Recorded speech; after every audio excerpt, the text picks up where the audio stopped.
Preparing for net set in home science and home economics के इस educational video में हम आज लेटर एफ से जुड़ी हुई टर्म्स के बारे में डिस्कस करेंगे।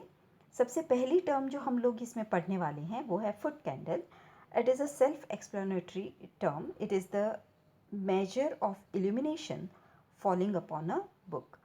अगर किसी लाइट सोर्स के बारे में बात कर रहे हैं तो उसका जो इल्यूमिनेशन किसी बुक के ऊपर पड़ रहा है तो उसका हम मेजर करेंगे तो वो फुट कैंडल में मेजर की जाती है। देन है foot lambert. It is the measure of brightness reflected from a book और the light source. It is also a measure of brightness of a source. तो किसी सोर्स की लाइट सोर्स की ब्राइटनेस को मेजर करने के लिए फुट लैम्बर्ट में उसको किया जाता है। फिर जो टर्म है वो है फ्यूज़। हम सबको मालूम है कि फ्यूज़ हम लोग घर में स्विचेस के अंदर लगाते हैं।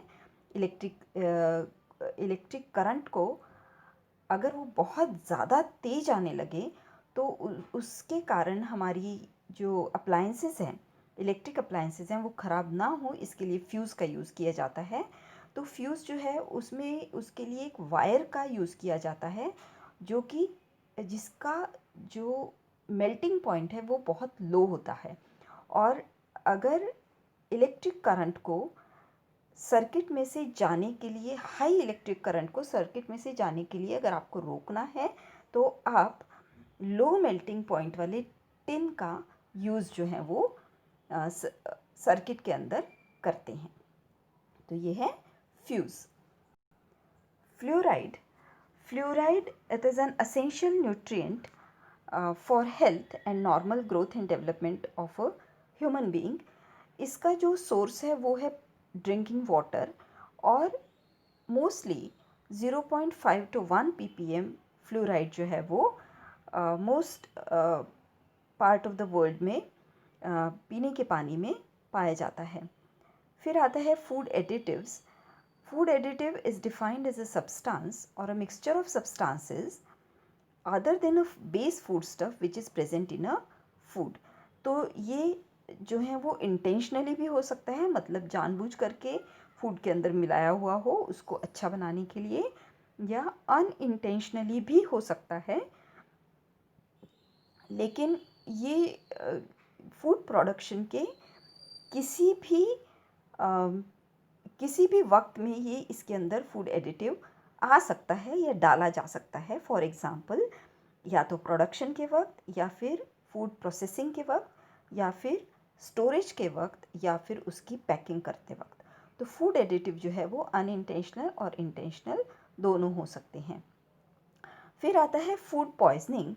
Food poisoning is a disturbance of gastrointestinal tract resulting from eating contaminated food.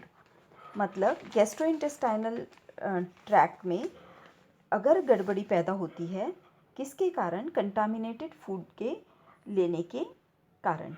तो ये जो कंटामिनेशन होता है ये किसी भी वक्त हो सकता है, जैसे स्टोरेज, इम्प्रॉपर स्टोरेज हो, या improper preservation of raw and cooked food हो।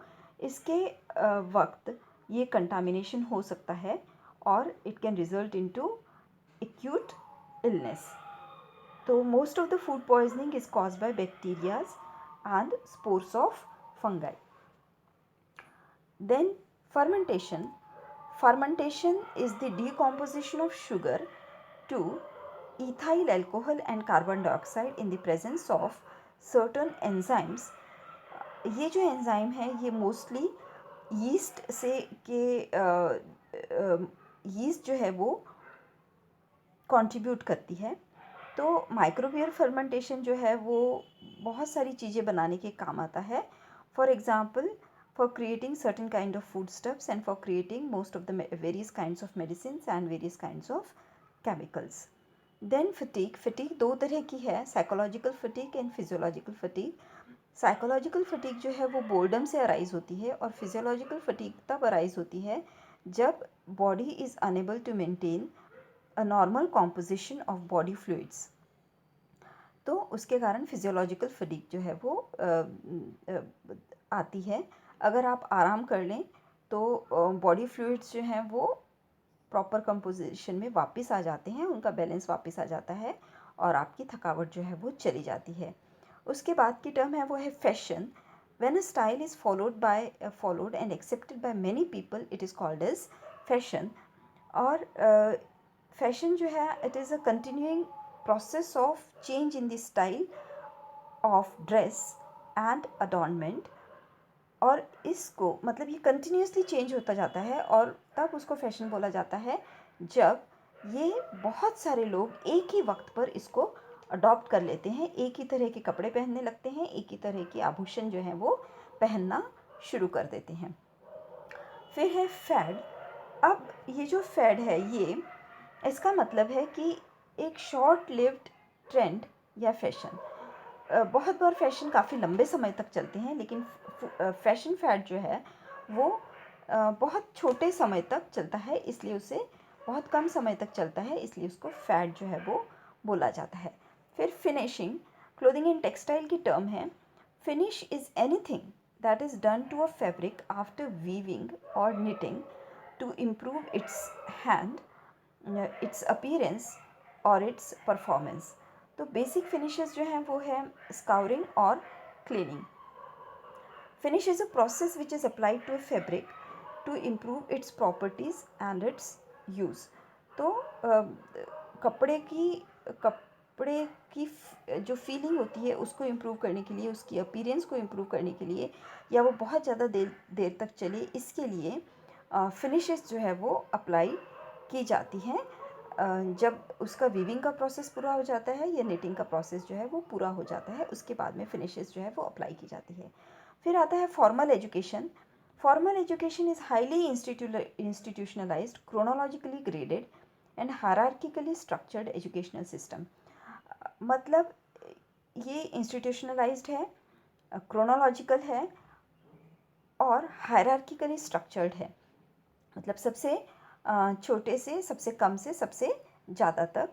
फॉर एग्ज़ाम्पल सबसे छोटा नर्सरी और सबसे हायर जो है वो higher educational institutes.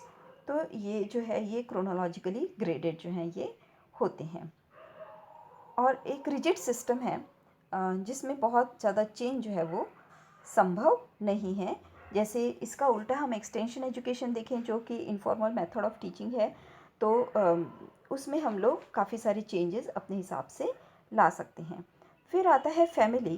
Family is an adoptive social system. बाहर की इन्फ्लुएंसेस को अगर वो चाहे, फैमिली अगर चाहे तो अडॉप्ट कर सकती है या उसको रिजेक्ट कर सकती है, या फिर उस चेंज के लिए खुद को क्लोज कर सकती है। तो बहुत अडाप्टिव सोशल सिस्टम है फैमिली का। Then is food infection. The intestine, rectum and anus are exposed to infectious agents and toxins which are already present in the food। और उसके कारण बहुत सारी समस्याएं जो है वो निर्माण हो सकती हैं। कई बार फीसिस की कंसिस्टेंसी में चेंज आ जाता है और बाउल मूवमेंट्स की जो फ्रीक्वेंसी है उसमें चेंज आ जाता है।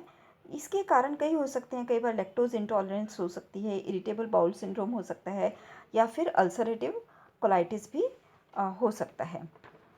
फिर आता है full liquid diet. Full liquid diet तब दी जाती है जब किसी इंसान को खाना जो है सॉलिड खाना या सेमी सॉलिड खाना पचता नहीं है, या वो बहुत समय से बीमार है, तो उसकी बॉडी को खाने की आदत रहनी चाहिए, फूड की आदत रहनी चाहिए, डाइट की आदत रहनी चाहिए, इसलिए उसको फुल लिक्विड डाइट दी जाती है।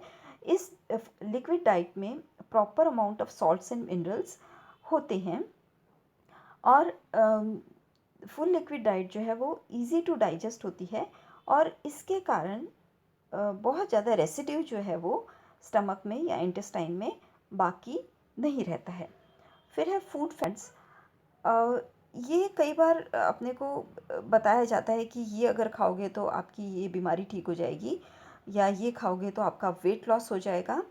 तो ये हैं, ये फूड फैट्स हैं, ये अनरीज़नेबल और एग्जैजरेटेड बिलीव्स हैं कि कोई पर्टिकुलर फूड्स या उसका कोई सप्लीमेंट है वो आपको हेल्थ बेनिफिट दे सकता है। फंक्शनल फूड्स जो हैं वो फूड फैट के एकदम उल्टा हैं। वो ये कहते हैं कि ये कुछ डाइटरी कंपोनेंट्स हैं, यहाँ पे डिस्टी लिखा है तो ये गलती से आ गया, यहाँ पे डाइटरी कंपोनेंट्स होना चाहिए। ये कुछ ऐसे डाइटरी कंपोनेंट्स हैं जिनके कारण आपको हेल्थ बेनिफिट मिलता है। जो आप न्यूट्रिशन लेते हैं उसके बियॉन्ड में आप ये फूड लेते हैं तो उसके कारण आपको आपको आपकी हेल्थ जो है वो सुधरती है, या उसका फ़ायदा जो है वो होता है। तो इसका एक उदाहरण उन्होंने बोला है कि एंथोसायनिन जो है वो ब्रेन फंक्शन को मेंटेन करने में या ब्रेन फंक्शन की तरफ कंट्रीब्यूट करने की कंट्रीब्यूट जो है वो करता है, उसको फंक्शनल फूड्स बोला जाता है। तो दोस्तों, अगर आपको वीडियो अच्छा लगा है तो please like share and subscribe करना मत भूलिएगा। And thanks for watching.